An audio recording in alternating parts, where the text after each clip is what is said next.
kan det ikke, fordi den Jo. er også oppe på køkkenbordet. Ja. Vi kan simpelthen lave sådan en, Ja. sådan en helikopter i. Lige op og så ind over. Jeg ved ikke, hvordan det kan det. Har du en masse gamle gryddåser? Jo. Så binder du dem til dommen. Ja. Når den trækker dommen ned derfra, Det går vist. så larmer det så meget. Ja, 90% sikker på, det virker. Ja. Jeg havde en kollega engang, hun var chef. Fedt. En opdragschef. Ja. Så hun har haft problemer nu. At de gik på køkkenbordet og hentede mad. Ja, ja, det kan også gå. Ja. Så har hun lagt en pølse op. Sæt. Nej, der vil jeg se, hun har været ude ved festen.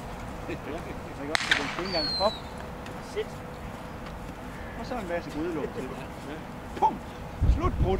Ja, så er det så derovre. Så er det over. Ja. Ej, det vil jeg sgu lige prøve, det der. Jamen, så vil jeg gerne have videre med virke. Ja, det skal du nok få at vide.